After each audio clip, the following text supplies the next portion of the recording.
Us again is Simon Marks with some news about President Zelenskyy, who's been having some top-level talks with other world leaders, I understand, Simon. Yes, absolutely, Rachel. We understand that President Zelenskyy, still here in the United States, has been hitting the phones, as you imagine he would want to do after that drubbing that he got at Donald Trump's hands within the last few hours. He has called the French President Emmanuel Macron. He's reportedly also placed a call to Mark Rutte, the Secretary General of NATO. I suspect it's perfectly possible that he might also be seeking to talk to the Prime Minister.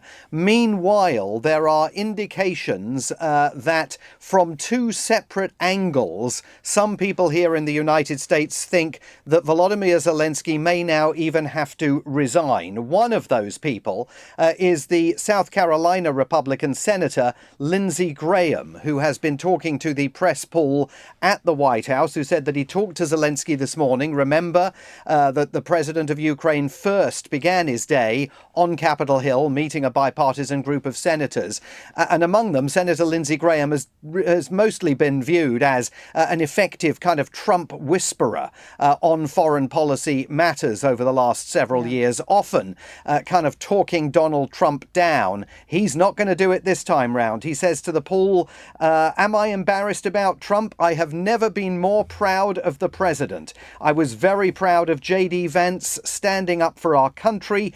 What I saw in the Oval Office was disrespectful, and I don't know if we can ever do business with Zelenskyy again. He gets asked by reporters, does he think that Zelenskyy should resign? And he says he either needs to resign and send somebody over that we can do business with, or he needs to change. Zelenskyy doing a deal with the United States, after what I saw, I don't know. So Lindsey Graham selling his shares in Volodymyr Zelenskyy. I've also had outreach from a former Republican senior administration official, someone absolutely steeped in Ukraine, someone who knows Volodymyr Zelenskyy and knows all the major players, both in Kiev and also in Moscow, who says Zelenskyy is going to have to resign, I think, not because it was his fault, but because there's zero chance of saving anything in the relationship with him still in power. So that's someone who's very sympathetic to Volodymyr Zelenskyy, sympathetic to Ukraine, outraged by Donald Trump's behavior in the Oval Office today. But even that former senior official is now having doubts about whether this is survivable for the Ukrainian president. But of course, Ukraine is now, according to the leader of an opposition party I spoke to just before you, Ukraine is more united than ever behind its war leader. And so how is that going to work out when there isn't somebody waiting in the wings who will be more palatable to J.D. Vance and Donald Trump, who will also want to defend Ukraine's sovereignty from a future invasion from Vladimir Putin, as we have seen before? You know, we have seen it go wrong for Ukraine before without security guarantees, copper-bottomed. How can any deal be signed by any Ukrainian leader? No, absolutely. I think that everything that Donald Trump has done over the last couple of weeks has only solidified support around Volodymyr Zelenskyy, even when Donald Trump was completely falsely claiming that Zelenskyy only had a 4% approval rating in Ukraine, when in fact his approval rating was 56%.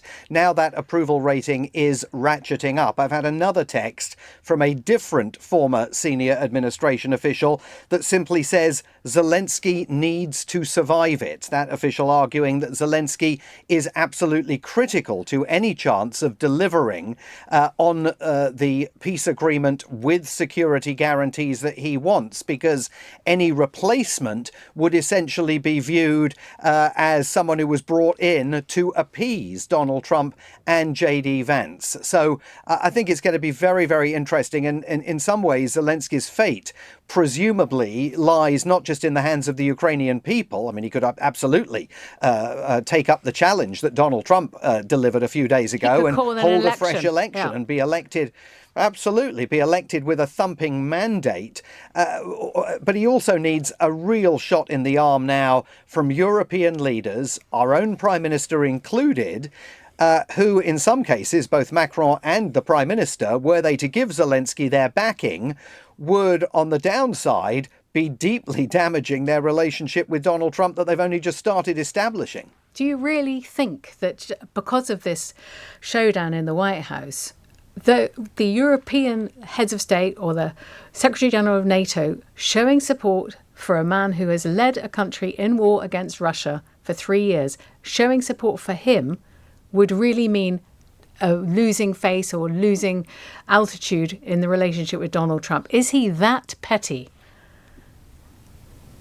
Well, I think it's very problematic. I mean, at one point during that interaction today, Zelensky actually challenged Trump and said, I want to understand if you're actually still on Ukraine's side or if you're now really on Russia's side. And that enraged the American president, who said, I'm in the middle.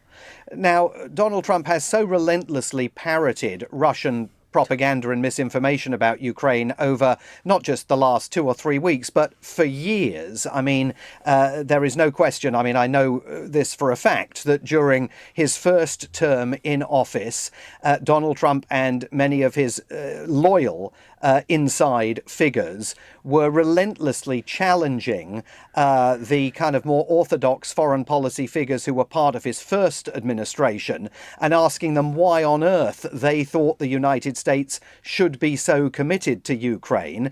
There have long been all sorts of questions about the nature of Donald Trump's relationship with Vladimir Putin, but he laid it absolutely clearly on the line today. He is sympathetic towards the Kremlin's position on this, and he has already negotiated away to Vladimir Putin key elements of any peace agreement. No NATO membership for Ukraine. Let's bring Russia back into the G7. No meaningful security guarantees still on the table from the United States. Oh, and if you want a serious conversation, first you've got to sign away your mineral wealth and let the United States exploit that for generations to come. So it's going to be very hard for the Prime Minister or for Macron, or for any of these other European leaders. I've got one more question, and it really, Zelensky. Very hard I'm to being do told to go to the news, but I've got one more question, and it is a Simon Mark special, which is one of the things that they're clearly furious about is he accused Zelensky of coming and campaigning for Biden in Pennsylvania. He's got the memory of an elephant for any slights, hasn't he? And and by the way, that's problematic for the Prime Minister as well. But remember, that's problematic for the Prime Minister as well, because Keir Starmer and the Labour Party are accused of having sent operatives. So he has the memory of an elephant, and we didn't hear much about that yesterday, but maybe we will again at some point in the future. Lovely to get you on again. Thank you very much, Simon Marks, LBC's Washington correspondent.